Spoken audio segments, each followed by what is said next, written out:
Estamos de volta com o programa Família Projeto de Deus e a gente está com uma pergunta que nós encerramos o outro bloco e a gente queria voltar com ela. É da Lourdes Ferreira e ela diz aqui pra gente: boa noite, minha irmã se preocupa muito comigo quanto a esse tema, pois meus filhos são muito caseiros. Tenho até medo disso acontecer. Né? Então a gente queria voltar também porque o que a gente estava até comentando é dessa adolescência tardia, né? Tem filhos também que não pensam em casar, não estão vivendo lá na casa, não querem ir embora do ninho, o ninho está super confortável, tem tudo que eles querem, também não querem sair e às vezes até acaba prejudicando o casal, né? E eu queria falar um pouquinho disso, Ellen. Você podia colocar um pouquinho para a gente como trabalhar, né, com esse outro extremo, né? O filho, talvez os seus filhos, Lourdes, sejam muito caseiros e você tenha o medo da síndrome do ninho vazio. Talvez nem é muito nesse sentido. Mas assim, a gente partilhar um pouquinho isso também, né? Então, no caso dela, né? Vamos nos preparar, esse programa está sendo legal para dar consciência de que um dia os filhos vão embora. Agora, o que está acontecendo, né? A gente estava até falando da geração nem, né? Que nem trabalha, nem estuda, não toma uma posição na vida. Nem faz, né? Nada, não sai de casa. Não faz nada. Por quê? Porque tem tudo pronto dentro de casa. Então, a mãe faz a comida, a mãe lava a roupa, a mãe cuida, o pai tá... Então, para que eu vou sair de casa? Né? Então, eu acho isso muito na criação do filho, dos filhos. Tomar cuidado de não mimar muito. Exatamente, porque você está dando tudo. Você não está deixando a pessoa se desenvolver. Né? Existe um desenvolvimento natural da gente como ser humano, mas existe um desenvolvimento emocional, cognitivo, racional, mental, e isso precisa acontecer. Então, é importante o nosso posicionamento. Agora, tem situações muito radicais em que o filho toma conta mesmo, né? Porque não foi dado limite. Então, comece a dar limite agora. Né? Então, por exemplo, eu sempre falo assim para a mãe, geralmente vem, né? Olha, mãe, você não vai mais lavar a roupa do seu filho. Não vai lavar mais a cueca da filha, por exemplo, a calcinha, não sei o quê. Ai, mas o quarto tá uma bagunça. Eu passo, eu lavo, eu passo, ponho lá.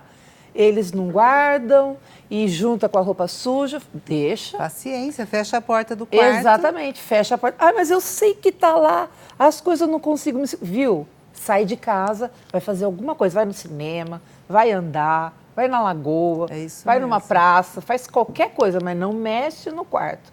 Por quê? Se não tiver cueca limpa para usar, usa no avesso. Isso. Ai, Eli, mas você é muito radical. Não é, gente. Ele vai ser... o menino, ele precisa ser homem. A menina precisa ser mulher. Nós estamos fazendo os nossos filhos não serem o que eles nasceram para ser. Homens e mulheres. E se ele for estudar fora? Morar fora, ele não vai saber nem fazer um café. Vai tudo pronto, não sabe estourar nem uma pipoca de micro-ondas. Manja. Nem fazer miojo. Pois é, nem miojo. Porque tem situações muito sérias que realmente não saem. Né? Eu acho que faz parte da educação, né? Exatamente. Essa síndrome de Peter Pan, né? Adolescente perpétuo, né? Para sempre na terra do nunca, nunca cresce. Faz parte da educação, a gente precisa educar os filhos em tudo, em todas as virtudes, né? Além de especificamente na educação formal, né? Em todas as virtudes, a ponto de chegar um momento o filho poder decidir entre o bem e o mal, né? Fazer o bem e evitar o mal. Isso tem que começar na primeira infância. E, aos poucos, né, aumentando esses limites e chegar um momento que não tem jeito. Corta o cordão umbilical, como o Carlos já disse aqui mesmo. Né? É isso mesmo. Aí tem também uma questão que a gente poderia comentar com essas mulheres que estão mandando as mensagens para cá, e aquilo que você já citou, né, Júnior? O marido tem um papel importante aí também, de se às vezes a mulher é mais emoção e tal, não sabe como fazer, para o marido às vezes é mais fácil isso. Autoridade, né? E falar, não, aqui é assim, a regra da casa é essa aí, vai fazer assim, assim, assim. E tem, infelizmente, tem muito marido que se omite nesse papel dele, né? E porque os filhos vão embora, e vai ficar você e a sua esposa, como a gente já conversou aqui. Então, não são duas pessoas, são duas pessoas com identidades diferentes, mas que assumiram ser uma só carne. Então, a partir do momento que vão embora os filhos, essa uma só carne continua e tem que estar mais forte do que nunca. E para que esse mais forte do que nunca começa até nessa preparação, né? Maridos assumindo o seu papel e esposas assumindo o seu papel também. A gente tem mais uma mensagem aqui, vindo com uma boa ideia. Essa pessoa aí deve ser muito inteligente que está mandando essa ideia pelo WhatsApp aqui para a gente. Eu estou brincando porque é meu pai que mandou a mensagem. Mas olha aí, a ideia dele, eu estou gostando da ideia. Os pais com síndrome do ninho vazio podem olhar para o ninho de onde vieram e se ocupar cuidando dos velhinhos que muitas vezes estão abandonados. Vocês estão fazendo isso, graças a Deus. Então, olha aqui, uma boa ideia, né? Eu tive essa graça também. Olha que bênção. Então, a gente está lá, a mãe da Silvia está lá em casa, precisando de cuidados e tudo. Então, de repente, ela deixou o ninho da mãe dela vazio e agora está voltando para ajudar nesse ninho, né? Na verdade, a mãe dela veio para o ninho de vocês, né? Isso, a minha mãe veio para o nosso ninho. Como aconteceu comigo também. Com muita alegria. Né? Ela veio para o meu ninho, né? E os meus pais são mais autônomos também, mas na medida principalmente a minha irmã está sempre presente e tudo mais, né? Então, mas é uma boa ideia. Muito obrigado. Um beijo. Obrigado pela sua ideia. Família é uma delícia, né? Tem tudo muito isso, bom. Né? E eu acho que essa troca, né? Porque eu falo, né? Minha mãe fala, eu estou dando trabalho. Eu falo, mas eu dei muito trabalho para a senhora. Quantas fraldas a senhora trocou? Quanto que a senhora cuidou de mim? Agora, é o mínimo que eu posso fazer, é retribuir. Exatamente. Então, é muito interessante que ele falou, tem muito idoso largado no asilo. Largado, a família não quer saber. Né? Eu vi outro dia uma senhora, a filha a abandonou. Era a única filha, a filha não quer saber. Gente, é muito triste isso, uma pessoa, isso sim é um ninho vazio de uma senhora idosa que não tem com quem contar. Então, faltou caridade, triste, né, faltou Silvia? Caridade, né? Onde está a caridade, né? Com os nossos pais, Nós tivemos oportunidade em casa com a minha sogra, a mãe do Júnior foi morar um bom tempo conosco aquela antes de que era falecer. boa, que ele falou. A melhor sogra que já existiu. Nossa, foi um ganho tão grande para minha família, gente. A experiência dos meus filhos de viver essa situação de trato, de cuidado com a avó, que inclusive me ajudou muito na infância deles, enquanto eles eram pequenos, no trato, no cuidado também. Então, é uma retribuição, né? Existe, assim, muito ganho, é muita graça a gente compartilhar o lar com uma pessoa idosa, as experiências, as histórias, mesmo a dor da doença, das dificuldades, né? Dona Isaura deixou muita saudade em casa. E pode dizer assim, sogra, tem diferenças com a nora, mas todas elas se resolveram ali, naquele curto espaço de tempo em que ela ainda pôde estar conosco e que precisou dos nossos cuidados. Então, era de uma alegria tão grande. E os filhos, né, os meus filhos, que foram cuidados por ela na infância, puderam, na adolescência, vivenciar isso. Nossa, retribuir de alguma forma, né? Com certeza. Eu acho que o maior ganho foi deles mesmos. É assim, um crescimento espiritual de uma fase do sofrimento da minha mãe, do final da vida, mas o crescimento espiritual nosso e dos meus filhos nesse momento nunca foi tão grande.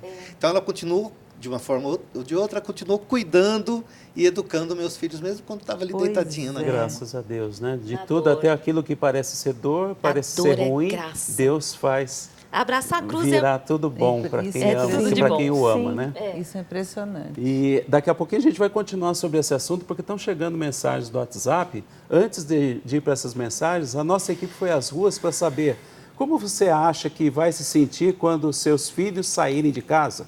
Acompanhe. A gente tenta evitar, né, pensar nisso agora, que é difícil. Eu acho que é uma coisa natural, né? A gente tem que estar preparado para isso. Os filhos crescem, a gente tem que dar apoio, estar do lado deles sempre, em qualquer ocasião. É difícil imaginar essa situação, né?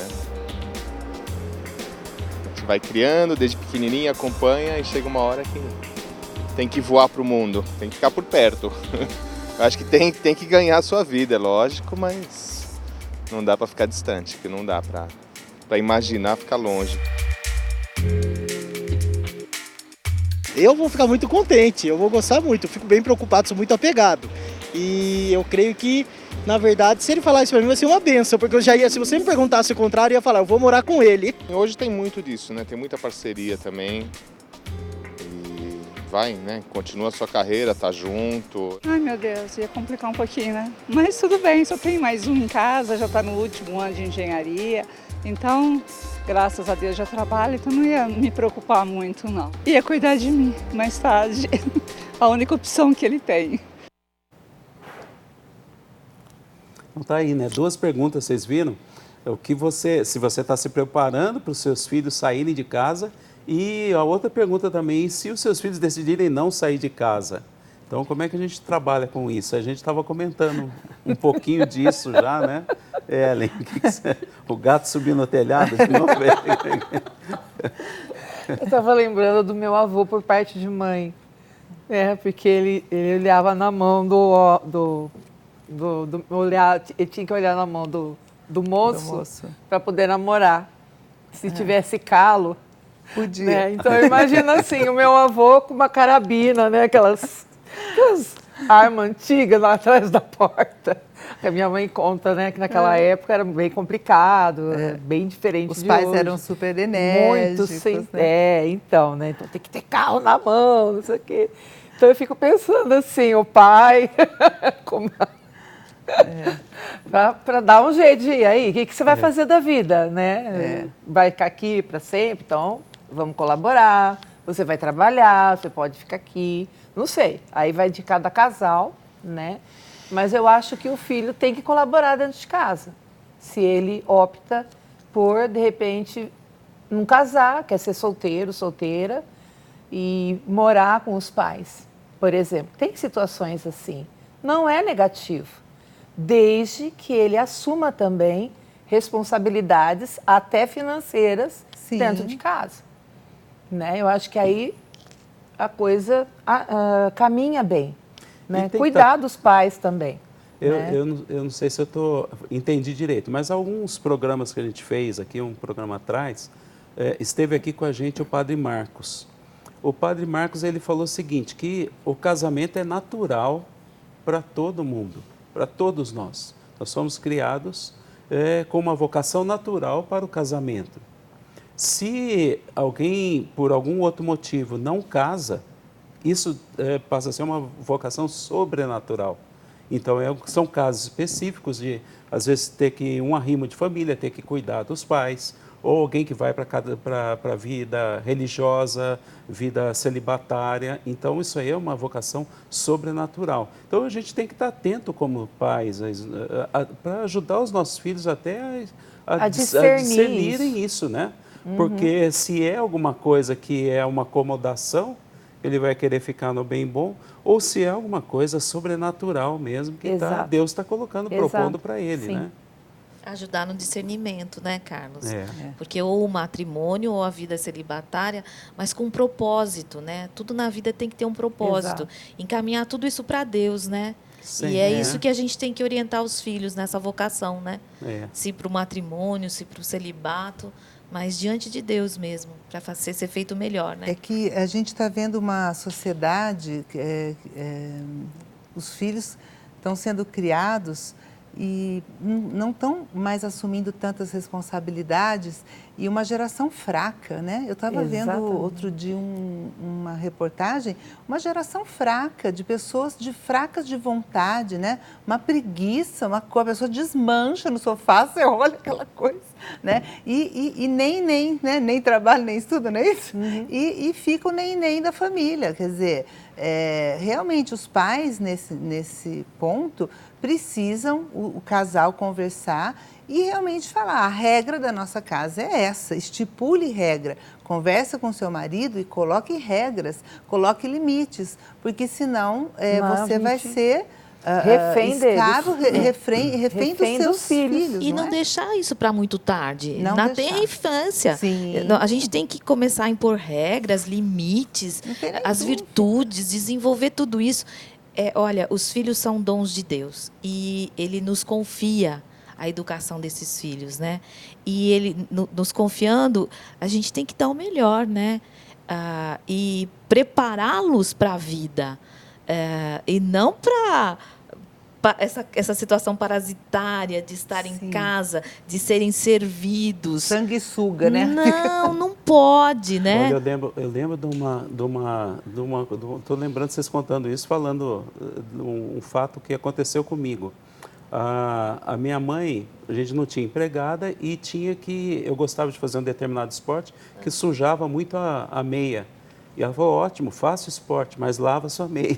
Ela fazia a gente lavar as meias. Os meus não eram esporte, então, não. Na época, eu não gostava disso, eu odiava e ficava brava e tudo. Mas hoje eu vejo que benefício foi isso. Então, pai, mãe, não fica com medo de fazer os seus filhos trabalharem. Não, tem que aprender a fazer o serviço de casa. Eu vou te contar que os meus sujavam as meias, não era esporte, não. Adoravam tirar o sapato e andar de meia por aí, Sim, sabe? Assim, até hoje. eu falo, bom, se a meia não está limpa o suficiente, é porque vocês vão ter que lavar, porque quem que pode com alguém andando de meia o dia inteiro dentro de casa? Não, e hoje teve uma solução boa, né? A meia preta. Pronto. Aí já parece. Não, deixa eles tirarem as manchas das meias. Precisa, é verdade. Sabe, em casa, por exemplo, a gente não tinha empregada também.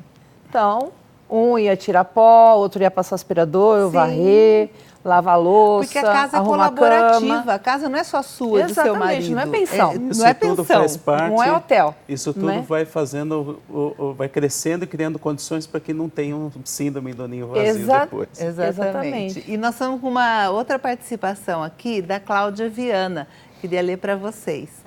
Ela diz assim, meu filho de 20 anos resolveu sair de casa para seguir nos estudos em outra cidade. Porém, eu estou vivendo um misto de sentimentos. Ao mesmo tempo que eu e meu marido o encorajamos para que fizesse isso, também estou sentindo um aperto no peito ao imaginar ele longe de mim. O que eu posso fazer para lidar com esse sentimento? Quem poderia responder para a nossa amiga Cláudia? Para a Cláudia, primeira coisa que me veio na cabeça, né? Confia no seu filho, né? Se ele foi bem criado, ele vai ser uma grande pessoa, né? Confia nele, né? Acho que é isso. E isso não tem a ver com ninho vazio, isso tem a ver com preocupação com o filho, né? Puxa vida, 20 anos só, né? Em outra cidade, né? Com tantos perigos, né? Mas confia nele. E se ele foi bem criado, reza por ele, deixa nas mãos de Deus. É isso mesmo. E cada filho meu que casava, né, eu tenho os 3 que casaram, eu senti, claro, né, os filhos vão embora e a gente sente, mas é um misto, como ela falou, é um misto de sentimentos. De, puxa vida, eu não vou vê-lo todo dia, não vai estar aqui comigo. Porém, missão cumprida, né? O que eu tinha que ter feito, eu e meu esposo, a nossa casa... Nós fizemos, então foi muito bom isso, né? E a gente sempre incentivou os filhos a casarem. A gente acha que o casamento é uma delícia, vale realmente muito a pena, né? Então a gente já falava isso quando tinha filho. Agora com os netos, com Nutella, aí agora a gente já fala mais, né? E a gente, às vezes a gente falou aqui de encher o tempo e tudo mais, né? Na nossa ficha aqui tem uma pergunta que fala de ficar esperando ou tomar iniciativa para encher o tempo, né? Porque tem gente também, como a gente já falou aqui, às vezes alguém é mais proativo, outra pessoa é mais acomodada e tal. Então, para quem está mais acomodado, pode estar então agora que os meus filhos foram embora, vem alguém me convidar aqui para fazer parte da pastoral. Não é por aí, né? Tem que ir, né, Ellen? Tem que ir atrás, vai lá no seu padre, fala, padre, estou disponível, estou aqui. Me usa. E o padre vai adorar, porque com falta, certeza. A messe é grande, os operários são poucos, né? Então, sim, às vezes ele quer até fazer um trabalho diferente dentro daquilo que você tem de experiência. E, de repente, não tem. E você vai lá e se dispõe, né? E tem outra, não é só também na igreja, Tem tantas coisas que a gente pode estar se doando, tantas instituições também que precisam, boas, firmes, né? Que precisam também do voluntariado. E isso daí é muito importante, inclusive, porque para a pessoa não ficar naquele vitimismo, né? A pessoa que entra no vitimismo, porque ninguém me ama, ninguém me quer, ninguém me chama de meu amor, e eu estou aqui nessa vida, e fica esperando que, meu filho, o telefone não toca, meu filho não me liga, né? Que fica aquela... Então, assim, levanta, sacode a poeira, dá a volta por cima e vai, sabe? E reza e pede a graça, o Espírito Santo me ajuda e, sabe, toma uma atitude, não é, Olga? E é interessante porque, assim, se reconheça como mãe, né? Assim, com o ninho vazio, que você também é filha de Deus e que Deus ama muito. Exato. E que Ele está te dando essa oportunidade. É oportunidade. É verdade. Né? Os filhos foram bem criados, deixaram o lar para fazerem um novo lar, ou para estudarem, ou para trabalharem fora. Independente da motivação que foi que originou o ninho vazio, se veja filha de Deus e muito amada por Ele, reze por essa situação e, como a Ellen falou, enfrente isso e se imponha na vida, né? Se coloque à disposição da sua paróquia. Que nós estávamos falando de paróquia, o Padre Carlos, lá da minha paróquia, Beata Irmanducci, o Padre Carlos, ele vive pedindo isso. Vá até a secretaria de uma igreja, vá até uma instituição de caridade, ou mesmo ligue, insista mais com as amigas, reveja as amizades que você deixou para trás e se coloque num plano de vida. Já esquematize aí o que você pode fazer de bom, que eu tenho certeza que são muitíssimas coisas. Um artesanato, um bom livro, né? Nossa, tem tantas possibilidades, né? E Deus está te dando a oportunidade. E tem tanta coisa boa também, cursos gratuitos. Né? Na internet. Na nossa idade tem a faculdade de terceira idade, isso, né? Nas prefeituras também, então não tem desculpa. E outra coisa muito boa também, olha para ela de novo, olha para a mulher, olha para sua mulher e ama, e se apaixona e sai. Entendeu? Vamos fazer umas viagenzinhas, gostou, né? A gente tem que dar uma paradinha, aproveita, manda sua mensagem para cá, 19 99902 0021. Daqui a pouco a gente volta.